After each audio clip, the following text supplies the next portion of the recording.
सच्ची कहानी। चमत्कारी बहू की लालची सास। राजगढ़ की गौरी अपने माता पिता की इकलौती संतान थी।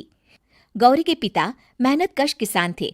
वो सारा दिन खेतों में काम करते। गौरी अपनी माँ का किचन में हाथ बटाती। वो जंगल से लकड़ियां बीनती और माँ के चूल्हे में मदद करती। एक दिन वो जंगल में लकड़ी बीनने गई थी कि तभी उसे रोने की आवाज आती है।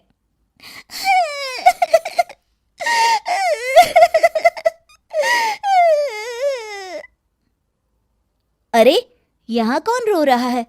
इस जंगल में भला किसी के रोने की आवाज? जरूर कोई जंगल में फंस गया होगा। वो देखती है तो उसे एक परी दिखाई देती है जिसका एक पंख टूटा होता है। अरे, तुम कौन हो और क्यों रो रही हो?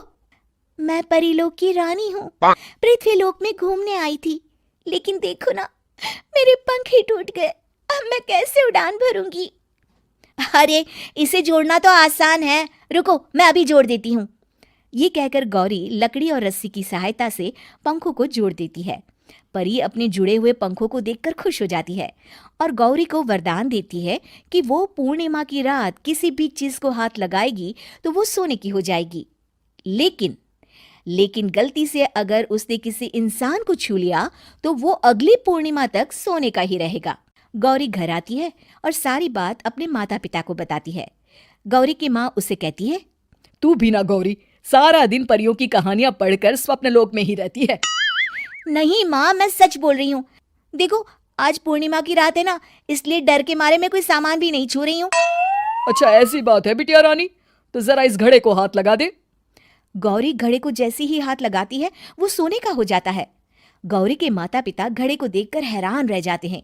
अगले दिन गौरी के पिता उस घड़े को सुनार के पास बेचने जाते हैं तो रास्ते में उन्हें कंचा काकी मिलती है। वो सोने का घड़ा देखकर गौरी के पिता से पूछती है, अरे गौरी के बापू, ये पीतल तो बड़ा चमक रहा है। अरे काकी, ये पीतल नहीं, सोना है, सोना बेचने ले जा रहा हूँ। अरे, कहीं कोई लॉटरी लग गई है क्या? इतना सोना? गौरी के पिता काकी को गौरी को परी द्वारा दिए वरदान के बारे में बताते हैं। काकी गौरी के पिता की बात सुनकर सोच में पड़ जाती है और फिर अगले दिन काकी गौरी के घर आती हैं। गौरी के बापू, तुम्हारे लिए मैं एक खुशखबरी लाई हूँ। तभी गौरी की माँ पूछती है, क्या खुशखबरी है काकी? अरे, तुम्हारी बेटी का रिश्ता मैं अपने बेटे से करना चाहती हूँ। अरे, कब तक अपनी सयानी लड़की को घर पर बिठा कर रखोगी? हाँ, देखो काकी, मैं ऐसे ही व्यक्ति से अपनी बेटी की शादी कराऊंगा जो गौरी के वरदान से नहीं, उसके गुणों को समझे। अरे, हमें तो गौरी के गुण अच्छे लगे, इसीलिए तो आ गई हूँ मैं।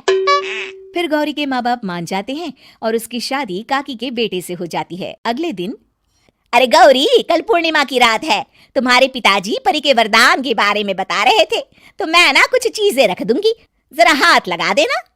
तभी गौरी का पति वहां आ जाता है और अपनी माँ से कहता है, माँ, क्या जरूरत है गौरी के वरदान को इस्तेमाल करने की? वैसे भी मेरी मेहनत से घर तो चल ही रहा है ना। और गौरी के पिता ने भी यही कहा था कि वो ऐसे ही व्यक्ति से उनकी बेटी की शादी करेंगे जो गौरी के वरदान से नहीं, उसके गुणों को समझे। अरे बस कर किताबी बातें। तेरे लिए क्या लड़कियों की कमी थी जो मैं ये किसान की बेटी घर ले आती? और सुन गौरी, कल अगर तूने सारी चीजों को सोने का नहीं किया तो मैं तुझे घर से निकाल दूंगी और अपने बेटे की दूसरी शादी करवा दूंगी, समझी? इतना कहकर गौरी की सास वहां से चली जाती है। अगली पूर्णिमा की रात गौरी की सास गौरी के सामने ढेर सारे बर्तन रख देती है और कहती है, जल्दी कर गौरी, रात खत्म हो जाएगी। जल्दी जल्दी इन सारे बर्तनों को हाथ लगाकर सोने का कर दे। गौरी करती भी तो क्या, वो जैसे ही एक छोटे से बर्तन को छूने वाली होती है कि उसकी सास भड़क जाती है। क्या मजाक बना रखा है? इतने छोटे से बर्तन में क्या होगा? ये ले, ये बड़ा वाला बर्तन। जैसे ही बड़ा सा बर्तन लेकर गौरी की सास उसकी तरफ बढ़ती है, वैसे ही बर्तन के बाहर से वो धड़ाम से गिर जाती है। सास को गिरा देख गौरी उन्हें संभालने दौड़ती है और वो सास को हाथ लगाकर कहती है, अरे सासू माँ, क्या हो गया आपको? कहीं चोट तो नहीं लगी ना? लेकिन जैसे ही वो हाथ सास से हटाती है तो देखती है कि उसकी सास सोने की हो गई है। गौरी सोने की सास को देखकर रोने लगती है और अपने पति से कहती है,